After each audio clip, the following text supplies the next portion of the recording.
راستہ طواف ودا. انہوں نے کہا چلو بڑی مکی نے کہا انا للہ و انا الیہ راجعون، بس اور کیا کر سکتے ہیں. بہرحال جی کہتا ہے جی کہ مجھے ایک میری عزیز نے کہا ہے کہ سورۃ البقرہ پڑھا کرو، سورۃ المزمل. بھئی دیکھو بات یہ ہے کہ جہاں تک یہ پیروں فقیروں کے وظیفے ہیں نا جی، یہ جو ٹوٹ کے وظیفے بتاتے ہیں، میں تو ان کا قائل سچی باتیں ہوں. مجھے تو خوش نہ آیا یہ طریق خانقاہی. باقی یہ میرا ایمان ہے کہ قرآن پڑھنے سے اللہ ہر مصیبت دور فرما دیتے ہیں. ہمارا ایمان ہے قرآن کی جو بات تمہیں بتائی جائے وہ پڑھو. جیسے اللہ نے فرمایا کہ سورۃ یاسین جو ہے حدیث میں آتا ہے پڑھی جائے تو موت جیسی سکرات کی تکلیف بھی آسان ہو جاتی ہے. اور تکلیفیں کیا چیز ہے؟ پھر اور تکلیفیں کیا ہیں؟ اس کے سکرات سے بڑی تکلیف کوئی ہے؟ اچھا اسی طرح ہے کہ سورۃ فاتحہ جو ہے شفا ہے. اسی طریقے سے آتا ہے کہ محفظتین پڑھنے سے اللہ شیطان کے حملوں سے محفوظ فرماتے ہیں. بہرحال جو دعائیں یا جو وظیفہ یا جو چیزیں قرآن اور حدیث رسول اللہ سے ثابت ہوں ان پہ عمل کیا کرو. باقی جو لوگ خود ایسے بتا دیتے ہیں یوں کر لو یوں کر لو یوں ہو جائے گا وہ ہو جائے گا، اس پر میرا نہ عقیدہ ہے نہ اعتقاد. مجھے 22 مہینے ہو گئے ہیں، مجھے کوئی کام نہیں ملا، بچوں کو پڑھا کے اپنا کام کر رہا ہوں. میری بیوی بچے پریشان ہیں اور میرا ارادہ جانے کا ہے، رمضان قریب ہے. تو بھائی اب یہ تمہارے حالات ہیں، اگر تمہیں حالات اجازت دیں تو رمضان المبارک کا بڑا رحمت کا مہینہ ہے اور اللہ کے گھر میں تمہیں نصیب ہو جائے، ہمیں نصیب ہو جائے، ہر مسلمان کو نصیب ہو جائے تو سبحان اللہ. لیکن اگر بیوی بچے وہاں پریشان ہیں چلے جاؤ تو شریعت میں کوئی منع نہیں، یہ کوئی حکم نہیں کہ تم رمضان ضرور یہاں گزارو. اگر بیوی بچوں کا مسئلہ ہے تو ان کا بھی تو حق ہے.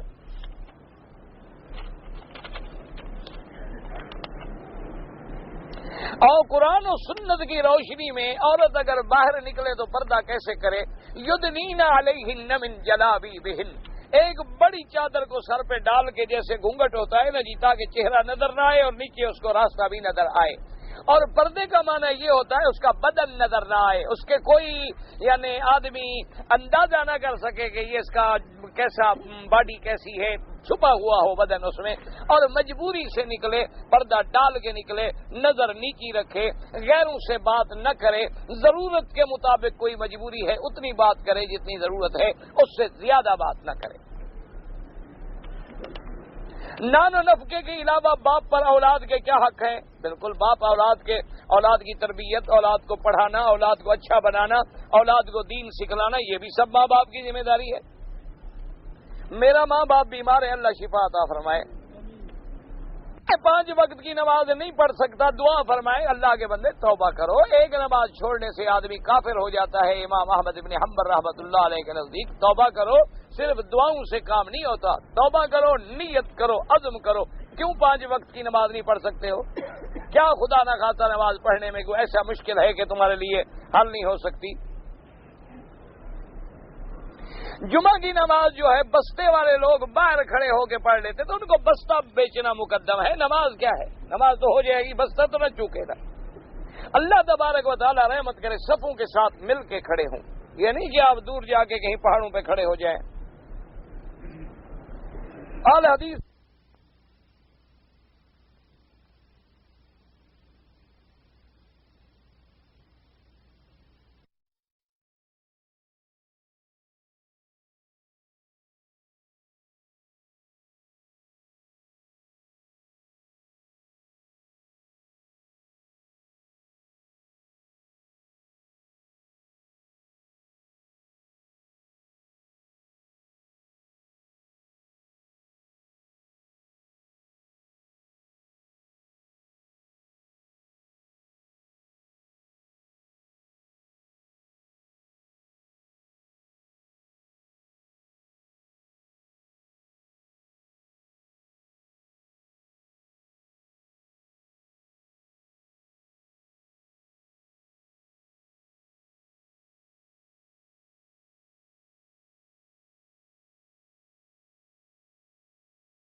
عیسیٰ علیہ السلام وما فیہا من العبر، سورۃ آل عمران، تفسیر ابن کثیر۔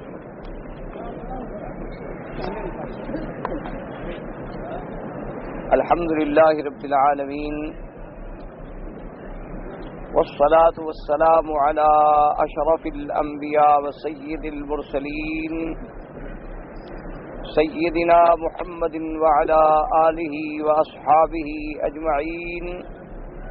اللهم صل على سيدنا محمد وعلى آل سيدنا محمد كما صليت على إبراهيم وعلى آل إبراهيم في العالمين إنك حميد مجيد۔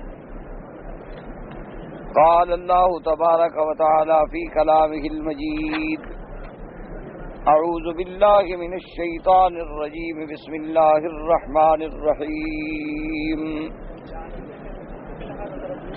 إذ قالت الملائكة يا مريم إن الله يبشرك بكلمة منه اسمه المسيح عيسى ابن مريم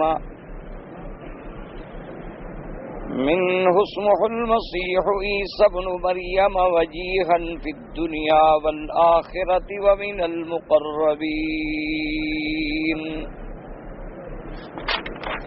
وَيُكَلِّمُ النَّاسَ فِي الْمَهْدِ وَكَهْلًا وَمِنَ الصَّالِحِينَ۔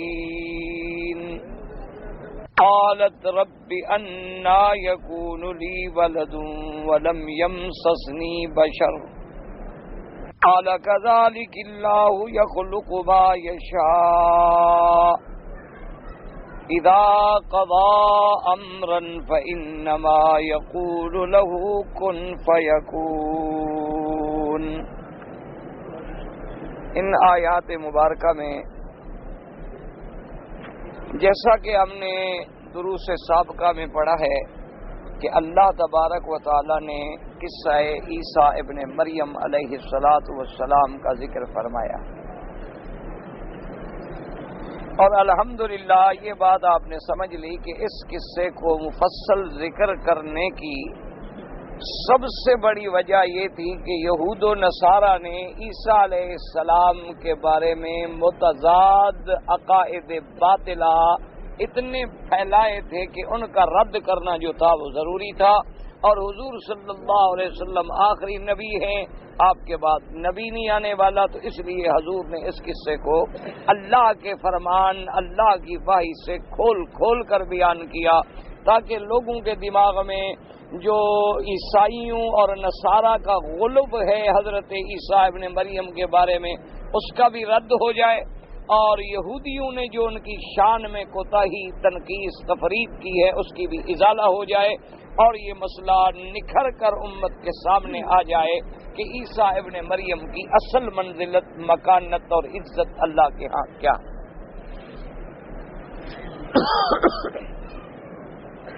اسی ضمن میں آپ نے کل کے سبق میں پڑھا تھا کہ اللہ نے فرشتوں کو حکم دیا کہ بی بی مریم سے مخاطب ہوں، خطاب فرمائیں اور ان کو جا کے یہ خبر۔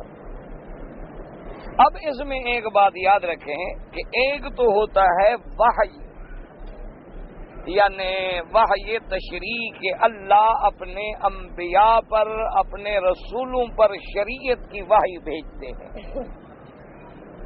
اس وحی کا مسئلہ علیحدہ ہے، اور ایک ہوتا ہے مطلق، اس میں کوئی نبوت یا تشریع نبوت کی بات نہیں ہوتی، بلکہ اللہ تبارک و تعالی اپنے ملائکہ کے ذریعے کسی بات کی خبر بھیجتے ہیں، اس لیے کہ دماغوں میں یہ بات دھوکے میں نہ رہے نعوذ باللہ کہ بی بی مریم کے پاس بھی تو وحی آئی، اور بی بی مریم کے پاس بھی تو جبریل علیہ السلام آئے، اور دنیا میں اللہ تبارک و تعالی رحمت فرمائے ایسے ایسے فتن اور ایسے ایسے غلط عقائد پھیلائے جاتے ہیں، حتیٰ کہ تاریخ میں یہ بات موجود ہے کہ ایک عورت نے بھی نبی ہونے کا دعویٰ کر لیا کہ میں بھی نبی ہوں، اور اس کو جب حضور صلی اللہ علیہ وسلم کی احادیث مبارک پیش کی گئیں بھی حضور نے فرما دیا میرے بعد کوئی نبی نہیں ہے، رسول نہیں ہے۔ یہ حدیث اتنی واضح ہے، سورج کی طرح روشن ہے، اور جب کسی بات میں قرآن اور حدیث مبارک کا فیصلہ آ جائے کھلا ہوا تو پھر مسلمان تو سرتابی نہیں کر سکتا.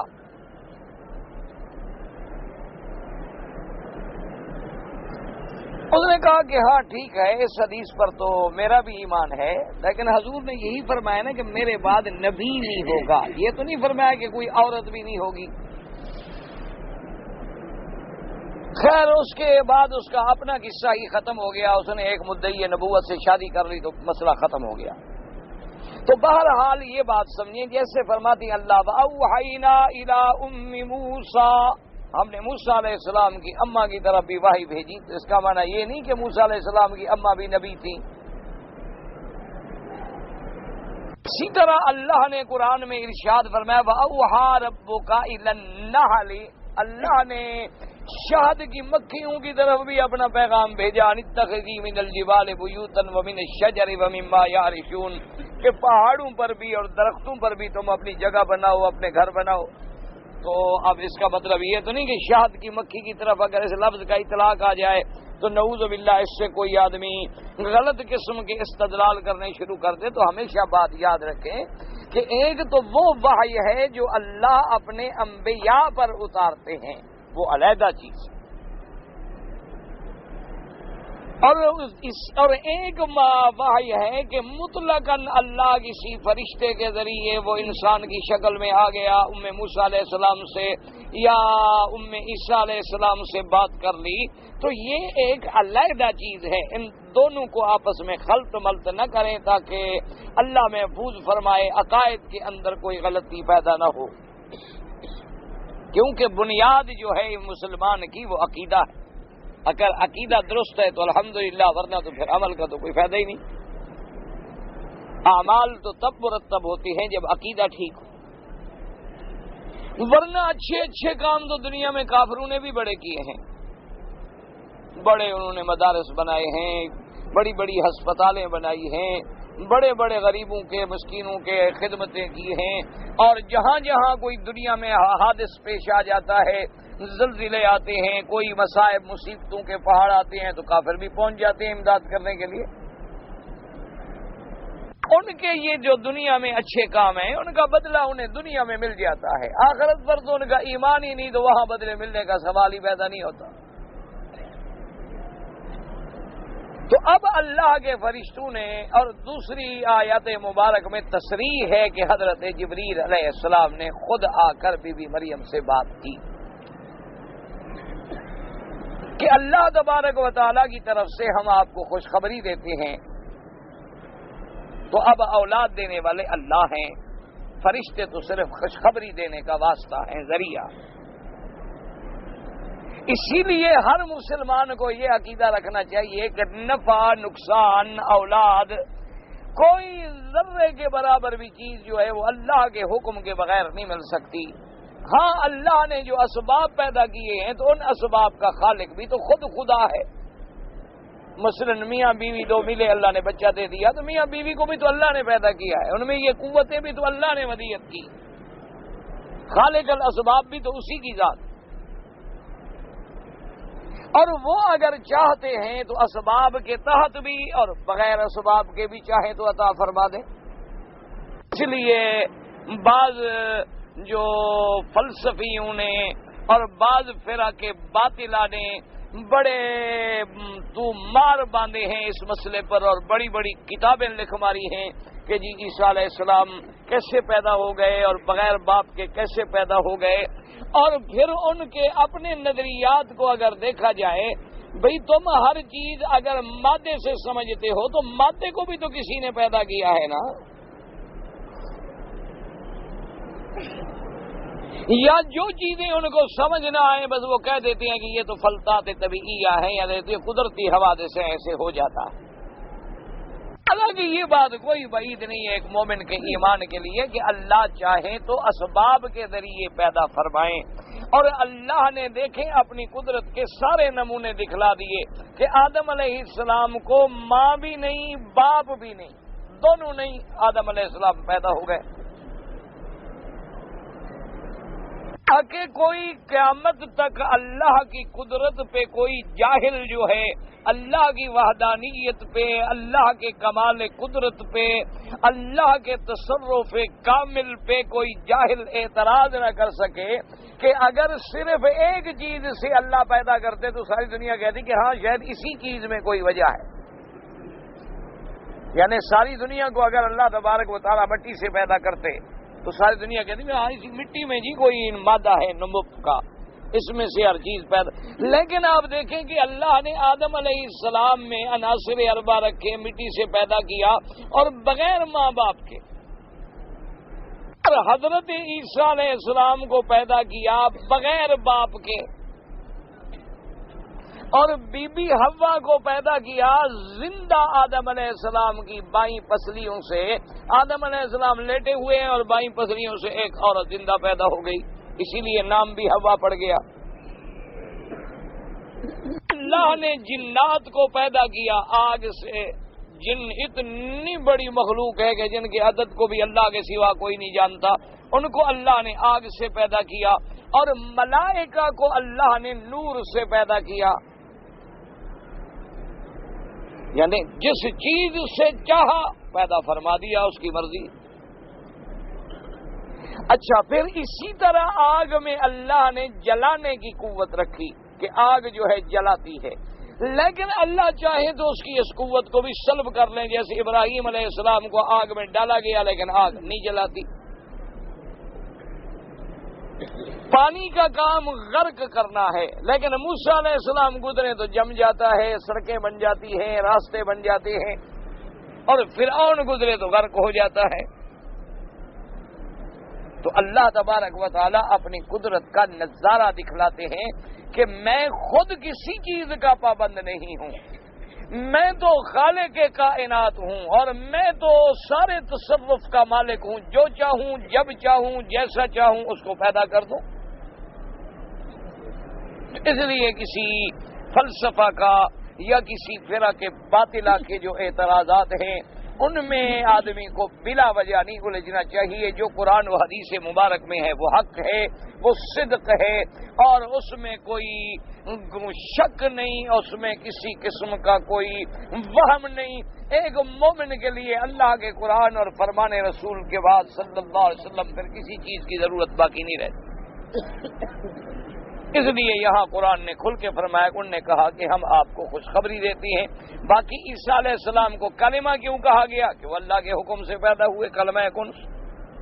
ویسے تو ہر چیز اللہ کے حکم سے ہے، لیکن بعض چیزیں اسباب کے تابع ہیں، اور یہاں تو باپ کا سبب غائب ہے، اس لیے ان کو ایک لقب کلمہ بھی عطا فرمایا گیا کہ کلمہ کن۔ اللہ جب حکم دیتے ہیں ہو جا، بس ہو جا۔ اور اسی طرح وہ روح مبارک جو ہے وہ بھی اللہ کے حکم سے ان میں ڈالی گئی، اور ان کا نام بھی کیا آ گیا؟ اسمہ عیسیٰ، مسیح عیسیٰ ابن مریم، مسیح لقب ہو گیا، عیسیٰ علیہ السلام نام ہو گیا، نسبت ہو گئی بی بی مریم کی طرف۔ اور پھر ان کی شان اللہ نے بیان کی کہ وہ بچہ کیسے ہوگا۔ فرمایا وجیہن فی الدنیا والآخرہ، فرمایا وہ بچہ شان والا ہوگا، وجاہت والا، عزت والا، دنیا میں بھی اور آخرت میں بھی۔ اللہ اسے دنیا میں بھی عزت دیں گے، وجاہت کاملہ دیں گے، اور آخرت میں بھی اللہ تبارک و تعالی انہیں عزت و وجاہت و مکانت نصیب فرمائیں گے۔ اور اللہ کے او مقربین خاص میں سے ہوں گے حضرت عیسیٰ علیہ السلام، جن کو اللہ تبارک و تعالی کا تقرب حاصل ہوگا۔ یہ ساری صفتیں جو ہیں عیسیٰ ابن مریم کی، اور آگے اللہ نے ان کی صفت بیان کی۔ فرمایا وَيُكَلِّمُ النَّاسَ فِي الْمَهْدِ وَكَهْلًا، اللہ نے فرمایا اس کی صفت یہ ہوگی، وہ بچہ ایسا ہوگا کہ جو ابھی جھولے میں بھی بات کریں گے اور بڑھاپے میں بھی بات کریں گے۔ یعنی ان کا شان اعجاز ایسے ہوگا کہ وہ ابھی جھولے میں بچے ہیں، دودھ پینے والے، تازہ پیدا ہوئے، ابھی ولادت ہوئی ہے، ابھی رضاعت کا دور ہے، لیکن اس وقت بھی بات کریں۔ یہاں تو اللہ نے اختصار سے اتنی بات کا ذکر فرما دیا ہے کیونکہ یہ قرآن کا اسلوب ہے، ایک جگہ اجمال ہو تو دوسری جگہ تفصیل ہوتی ہے، ایک جگہ اگر کوئی چیز مختصر اشارہ ہو تو دوسری جگہ اللہ اسے کھول کے بیان فرما دیتے ہیں۔ دوسری جگہ سورت مریم میں اللہ نے اس کی پوری تفصیل بیان کی ہے کہ بی بی مریم جب گھبرائیں تو اللہ نے فرمایا کہ آپ جب لوگ اعتراض کریں تو اس بچے کی طرف بس اشارہ کر، بولنے کی بھی ضرورت ہے۔ جب وہ آ گئے بی بی نے اشارہ بھی کر دیا، اب اشارہ کرنے کے بعد بھی قوم بھڑک اٹھی، قالوا کیف نکلم من کان فی المہد صبیا، نے کہا عجیب بات ہے، وہ کیسے کلام کرے گا جو جھولے میں ہے، بچہ ہے، صبی ہے۔ اللہ کے حکم سے حضرت عیسیٰ علیہ السلام کا یہ بھی شان ہے اور معجزہ ہے کہ اسی وقت بول پڑے، قال انی عبد اللہ، میں اللہ کا بندہ ہوں۔ یعنی سب سے پہلی کلام جو حضرت عیسیٰ علیہ السلام نے کی ہے اپنی عبودیت کا اظہار ہے کہ میں اللہ کا بندہ ہوں، اور یہی کمال ہے، یہی کمال ہے انسان کا کہ وہ اپنے عبد ہونے کا اعتراف کرے کہ میں تو اپنے اللہ کا بندہ ہوں۔ اور اسی سے دراصل ان لوگوں پر جن کے عقیدے غلط ہوتے ہیں ان کی اصلاح کے لیے بھی اس میں ایک بڑا سبق تھا کہ کوئی بچپن میں اس چھوٹے سے عالم میں بات کرتے ہوئے کسی غلط عقیدے میں مبتلا نہ ہو جائیں، سمجھ لیں کہ کہنے والے کیا کہہ رہے ہیں کہ بھائی مجھے خدا نہ بنا لینا، مجھے خدا کا بیٹا نہ بنا لینا، میں تو اللہ کا بندہ ہوں، انی عبد اللہ اتانی الکتاب وجعلنی نبیا۔ اچھا یہاں ایک بات سمجھیں، اللہ نے فرمایا کہ وہ بچپن میں بھی مہد میں بھی بات کریں گے، وہ کہل کہل کہتے ہیں، یعنی آخری عمر میں، بڑھاپے میں، کہولت میں، سن کہولت میں آدمی جب پہنچ جاتا ہے، کیونکہ انسان کے ادوار ہیں۔ پہلے انسان جو ہے ماں کے بطن میں ہو تو جنین ہوتا ہے، پھر رضیع ہوتا ہے، پھر صبی ہوتا ہے، پھر اس کے بعد غلام ہوتا ہے، پھر مراہق بنتا ہے، پھر شاب کہلاتا ہے، پھر شیخ کہلاتا ہے، اور پھر حرم آخری موت کے درجوں میں پہنچ جاتا ہے۔ تو یہ انسان کے ادوار ہیں، انسان پر جو بیتتے ہیں، تو سن کہولت کہتے ہیں جب آدمی بڑی عمر میں آ جائے۔ بھئی بڑی عمر میں تو سب بات کرتے ہیں، تو بڑی عمر میں بات کرنا کوئی انوکھی بات تو نہیں تھی، بچپن میں بات کرنا تو انوکھی بات تھی، یعنی زمانے رضاعت میں بات کرنا جو ہے وہ تو انوکھی بات تھی، جس کو اللہ نے قرآن میں ارشاد فرمایا وہ یکلم الناس فی المہد۔ لیکن وکہلا کہ جب بوڑھے ہوں گے پھر بھی بات کریں گے، بڑھاپے میں تو سب بات کرتے ہیں۔ تو اس لیے علماء نے فرمایا، مفسرین کرام نے فرمایا کہ اس بات کو سمجھیں کہ یعنی جیسے آدمی پختہ عمر کا پختہ بات کرتا ہے، اب دیکھیں نا جی کوئی بچہ ہو تو آدمی بات کرے تو کہہ دیتے بھائی تم بچے ہو، تمہیں کیا پتا، تمہیں تو تجربہ ہی نہیں، تم تو بس بچے ہو نا، منہ سے جو مرضی آئی نکال دی بات۔ لیکن جب پختہ عمر کا آدمی بات کرے تو آدمی بڑی توجہ سے سنتا ہے کہ بھئی یہ پکا آدمی ہے، بڑے ماشاءاللہ معمر بزرگ آدمی ہیں، یہ تو ایسی ویسی بات نہیں کر سکتے نا، یہ تو بڑی کوئی پائے کی بات کریں گے۔ اللہ نے فرمایا اس لیے ہم نے دونوں کا ذکر کیا کہ عیسیٰ علیہ السلام کی آخر عمر کی بات دیکھو یا اول دن کی بات دیکھو، دونوں میں فرق کوئی نہیں، دونوں بڑی پکی باتیں، بڑی پائے کی باتیں، اور دونوں میں ذرہ برابر بھی تفاوت نہیں ہے۔ جو بات انہوں نے ابتدا میں کی وہی بات انتہا میں کی، جو دعویٰ انہوں نے ابتدا میں کیا کہ انی عبد اللہ، رسول بننے کے بعد بھی وہی دعویٰ ہے انی عبد اللہ، آسمانوں سے اترنے کے بعد بھی وہی بات ہے۔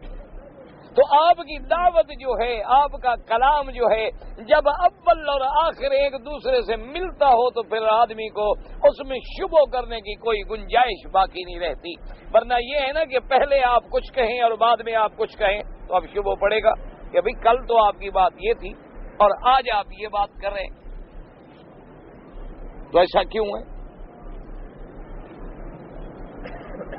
لیکن عیسیٰ علیہ السلام کی دونوں باتوں میں کسی قسم کا کوئی شبہ، اور اسی طرح احادیث مبارک میں یہ بھی آتا ہے کہ جیسے عیسیٰ علیہ السلام جو ہیں انہوں نے یعنی زمانہ طفولیت میں زمانہ رضاعت میں کلام کیا ہے، اسی طرح بعض روایات میں یہ بھی آتا ہے کہ ایک صاحب جریج ایک بہت بڑے عابد زاہد گزرے ہیں، ان کے بارے میں بھی آتا ہے کہ ان کی گواہی میں بھی ایک بچے نے گواہی دی، اور ان کا واقعہ بھی یوں تھا کہ آپ جو تھے بڑے عابد تھے، بڑے زاہد تھے، اور اپنے عبادت خانے میں ہمیشہ رہتے تھے، اس سے باہر بھی نہیں آتے تھے، اللہ کی یاد میں مصروف رہتے تھے۔ تو بعض حاسدوں کو حسد ہو گیا، کیونکہ حاسد جو ہوتے ہیں وہ کسی کو اللہ عزت دے تو وہ برداشت نہیں کر سکتے، تو اللہ نے جو انہیں فضل دیا تھا، فضیلت دی تھی، عبادت و زہد میں مقام دیا تھا، بعض حاسدین اس سے جلے، انہوں نے سوچا کہ بھی کسی طرح ان کے اس مقام کو ختم کیا جائے۔ تو ایک عورت تھی بڑی خوبصورت، بڑی جمال والی، اس نے کہا کہ یہ تو معمولی بات ہے، میں یہ ان کا سارا مقام ختم کر دیتی ہوں، کیونکہ عورت بہت بڑا فتنہ ہے، اللہ محفوظ فرمائے۔ فتنے ہی دراصل یعنی دولت، عورت، اور جہاں دولت کام نہ کرے وہاں بھی عورت کام کر جاتی، اسے کو ٹھکرانا بھی بڑا مشکل ہوتا ہے، لیکن عورت سے بچنا جو ہے وہ اور زیادہ مشکل ہے، اللہ اپنی رحمت سے بچا لے۔ تو بہرحال اس عورت نے آ کے بڑی کوشش کی کہ حضرت جریج کو اپنی طرف توجہ کرائے، وہ کسی طرح ان کی طرف دیکھیں، مائل ہوں، گھائل ہوں، لیکن وہ اللہ کے بندے عابد تھے، زاہد تھے، ان کو تو کوئی اثر ہی نہ ہو، وہ بچ گئے۔ اب عورت کے دل میں انتقام کی ایک لہر پیدا ہو گئی کہ میں نے اتنے جمال کے ساتھ اور کمال کے ساتھ، خوبصورتی کے ساتھ کوشش بھی کی اور انہوں نے مجھے ٹھکرا دیا ہے، تو پھر عورت انتقام لیتی ہے، یہ قدرتی بات ہے، اللہ معاف کرے، یہ ایک ایسی چیز ہے، اللہ معاف کرے اس سے، بس جس کو اللہ بچا۔ اسی لیے حضور نے فرمایا آپ کی آخری وصیت مبارک میں، آخری وصایا میں یہ بھی ہے کہ ایاکم وفتنۃ النساء، ایاکم وفتنۃ النساء، آپ نے فرمایا خبردار خبردار عورتوں کے فتنے سے بچنا۔ اور ایک حدیث مبارک میں یہ بھی ہے، آپ نے فرمایا مجھے اپنی امت پر عورتوں کے فتنے کا زیادہ خطرہ ہے۔ عورت جو ہے نا جی، یہ ایسی دو دھاری تلوار ہے کہ اگر ادھر سے نہ کاٹ سکے تو پھر الٹ بھی کاٹ لیتی، کیونکہ کوئی آدمی اس کے چکر میں آ گیا تب بھی تو مر گیا نا، برباد ہو گیا، اگر نہ آئے تو پھر انتقام لیتی ہے بدنام کرنے کا۔ تو اس نے بھی یہ عہد کر لیا، اور ایک چرواہا تھا، اس سے جا کے ناجائز تعلقات پیدا کیے، اس سے وہ حاملہ ہو گئی، جب حمل ہو گیا، بچے کی ولادت ہو گئی، اس نے شور مچا دیا کہ یہ تو حضرت اسی بزرگ کا بیٹا ہے، کسی نے میرے ساتھ نعوذ باللہ زنا کیا۔ اب قوم کا اعتقاد جو ہے نا جی، ماشاءاللہ یہ تو ہماری قوم ہر جگہ ہر دور میں عجیب رہی ہے کہ ماننے پہ آ جائیں تو بچڑے کو خدا مان لیں، اور انکار پہ آ جائیں تو عیسیٰ علیہ السلام کو سولی پہ چڑھانے کے لیے تیار ہو جائیں۔ یہ قوم ہر دور میں ایسے ہوتی ہے، یہ ماننے پہ آ جائیں نا جی تو سانپ کے آگے کھڑی ہو جاتی ہے کہ یہ بھی خدا ہے۔ جانوروں کو بھی نعوذ باللہ اپنی عقیدت کا مظہر بنا لیتی ہے، حالانکہ ایک موذی جانور ہے، دشمن ہے، اس کے ڈسنے سے لوگ مر جاتے ہیں، تباہ ہو جاتے ہیں، لوگ دیکھ کے ڈر جاتے ہیں، لیکن خدا آ گیا جی، یہ بھی دیوتا ہے، ناگ دیوتا۔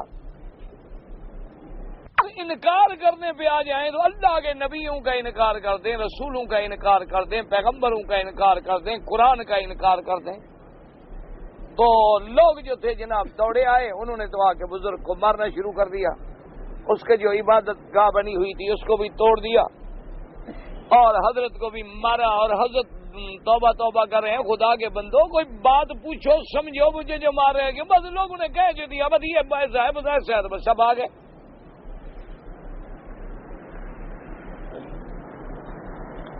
بڑی مشکلوں کے بعد انہوں نے بات سنی، کیونکہ